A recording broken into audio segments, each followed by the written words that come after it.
पढ़ने के लिए मैंने आपको इसमें 4 पेज के रेफरेंस उपलब्ध करा दिए। कोई कहेगी कहाँ मिलेगा ये, क्योंकि हमेशा ये अर्थशास्त्र में जब भी हम सेमिनार कॉन्फ्रेंस में जाते हैं तो ये चर्चा होती है कि साहित्य मिलेगा कहाँ, तो वो सब इसमें उपलब्ध है। आप जो भी पढ़ना चाहें वो मैं यहाँ उपलब्ध करा दूंगा, विवेकानंद विश्वविद्यालय से आप और ले सकते हैं।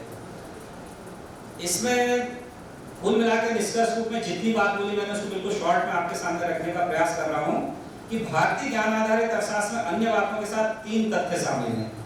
पहला है, भारतीय ज्ञान परंपरा अर्थशास्त्र को बाजार के एक अनुशासन के रूप में देखती है। आर्थिक चिंतन के विश्व इतिहास में पहली बार इसकी कल्पना प्राचीन भारत में ही की गई थी।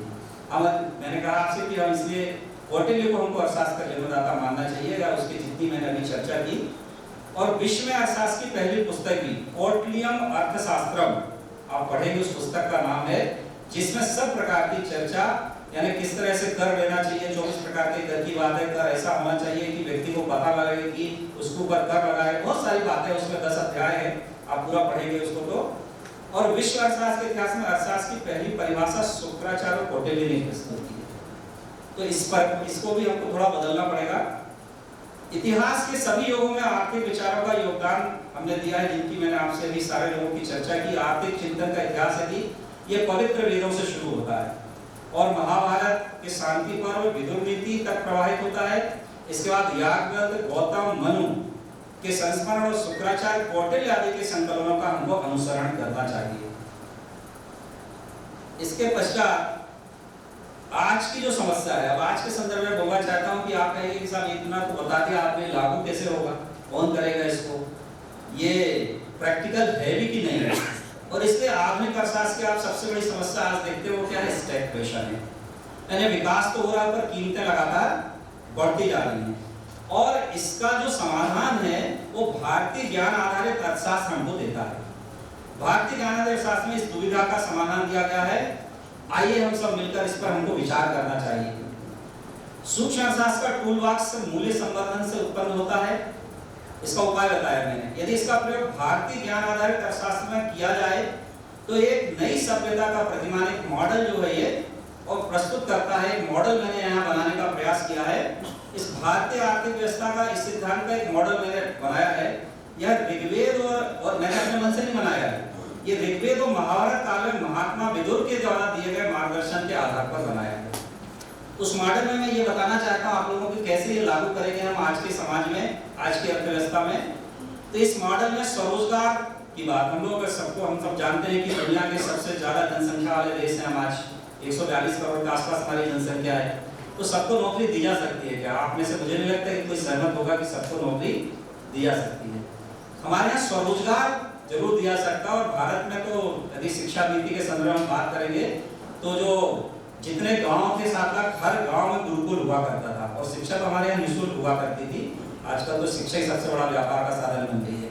और इसीलिए स्वरोजगार की यदि हम जब बात करते हैं तो ये मॉडल मैंने स्वरोजगार के संदर्भ में दिया है, और इससे हमारे देश का विकास होगा। जो अभी बार बार बात चल रही है कि भारत को सोने की चिड़िया नहीं सोने का शेर बनाना है, वो ऐसे ही बनेगा। इस मॉडल में मैंने बताया है कि प्रत्येक व्यक्ति पारिवारिक उद्योगों से आय अर्जित करता है। इसे सैद्धांतिक रूप से पूरा किया जा सकता है। यह संपूर्ण कार्यबल का रोजगार है। पारिवारिक उद्यम हमारे यहाँ हुआ करते थे। प्रत्येक गांव की यदि आप व्यवस्था देखेंगे, ग्रामीण अर्थव्यवस्था जो होती थी, आज उसको पुनर्जीवित करने की आवश्यकता है। और इसमें सबसे बड़ी बात ये थी कि आज कीमतें बढ़ रही हैं, पर भारतीय ज्ञान आधारित अर्थशास्त्र में प्रतिस्पर्धी बाजार में कीमतें नीचे की ओर बढ़ती थी, यानी नीचे गिरती थी जैसे जैसे उत्पादन बढ़ता था। और इस प्रकार से यदि हम स्वरोजगार उत्पन्न करेंगे पारिवारिक उद्योगों के माध्यम से, जो भारतीय ज्ञान के आधार पर इस सब में कहा गया है, तो ये सब ठहराव दूर हो जाएगा और मुद्रास्फीति अपस्फीति में बदल के, और जो है उसका समाधान ये स्टैग्फ्लेशन का ये, और भारतीय ज्ञान अर्थव्यवस्था के आधार पर ये मॉडल जो है ये और लागू हो सकता है। पिछली सदी की राजनीतिक अर्थव्यवस्था और इस सदी की अर्थव्यवस्था में राज्य का अर्थशास्त्र की परिभाषा में विरोधाभास है। भारतीय ज्ञान परंपरा आधारित अर्थशास्त्र ऐसी एकाग्रता से मुक्त है, यह राजनीतिक अर्थव्यवस्था है। यहाँ पर राज्य का संदर्भ में बार बार हम लोग ध्यान देंगे तो राज्य का काम ऐसा नहीं होता था भारतीय ज्ञान प्रणाली में। उसका एक अभिभावकीय नियंत्रण होता था, पेरेंटल। आप देखते हैं कि घर में जब बच्चे को पिता डांटता है तो माता उसको उछालती है।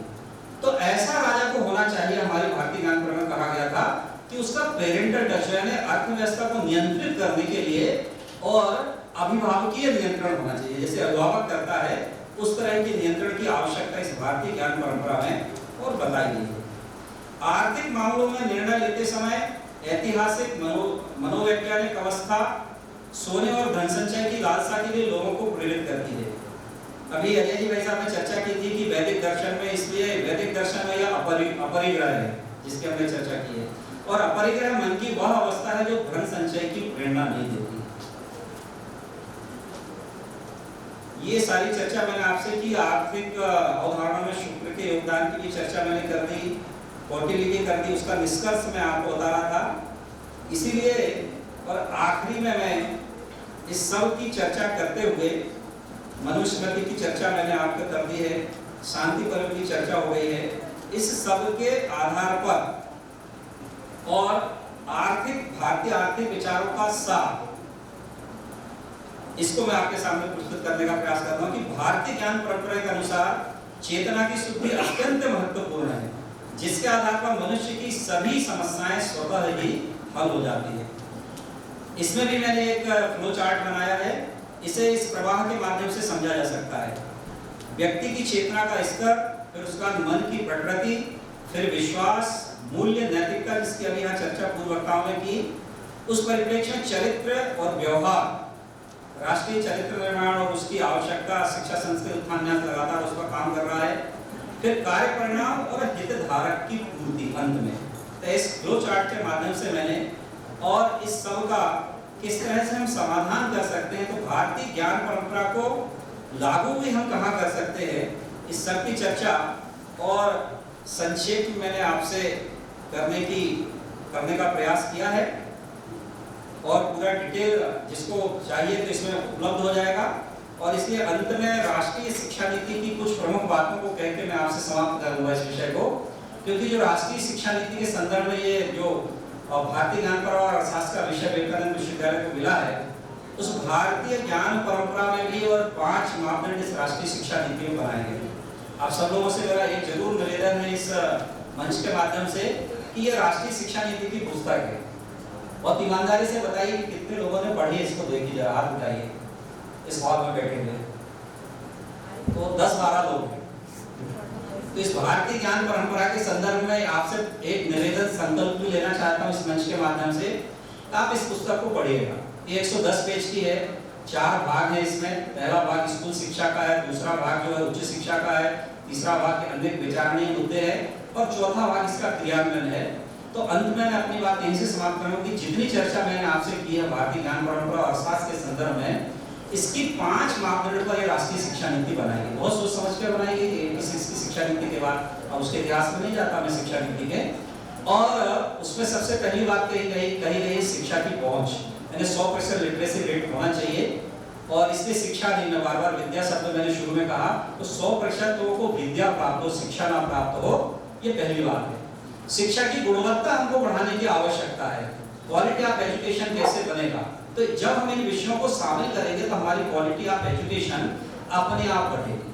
तीसरी बात उसमें कही गई कि शिक्षा जो है वो और सस्ती होनी चाहिए, भाई उसकी अफोर्डेबिलिटी, हर गरीब व्यक्ति को भी शिक्षा मिलना चाहिए। बड़ा चुनौतीपूर्ण विषय है हमारा।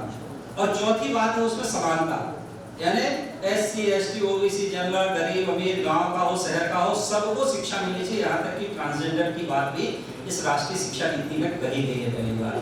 और आखिरी बात जो सबसे महत्व की है वो है क्रियान्वयन की, और इसके क्रियान्वयन की जिम्मेदारी इस संदर्भ में जो आज यहाँ सेमिनार कार्यशाला हो रही है वो समाज की है।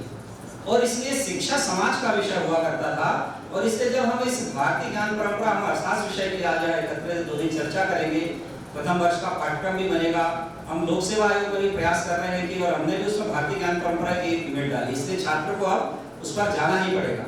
और इस प्रकार से जब एक क्रियान्वयन समाज करेगा, वैसे तो एक संस्था है हमारे भारत में क्या central advisory board of education, उसको जिम्मेदारी दी गई है, परंतु समाज को जिम्मेदारी पहली बार समाज की भागीदारी। आप सबको और सुनकर अच्छा भी लगेगा कि आप सब लोगों ने MyNEP को जो सुझाव दिए होंगे, 2.5 लाख लोगों के सुझाव शामिल किए गए थे जब इस राष्ट्रीय शिक्षा नीति को बनाया गया। मैं भी इसका नोडल अधिकारी था जब कॉलेज में था, तो शासकीय कॉलेज में, और एक एक स्थान पर जहाँ एक एक ब्लॉक में जाकर इस शिक्षा नीति की चर्चा की गई थी।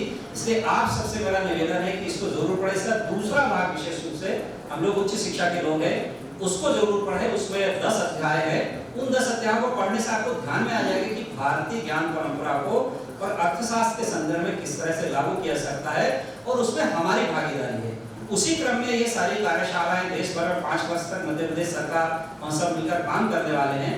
इसलिए आपकी इसमें सक्रिय सहभागिता सुनिश्चित हो, ऐसा मैं आपसे निवेदन कर रहा हूँ। और 2047 की अंतिम बात कहते हुए अपनी बात यहाँ समाप्त करूंगा।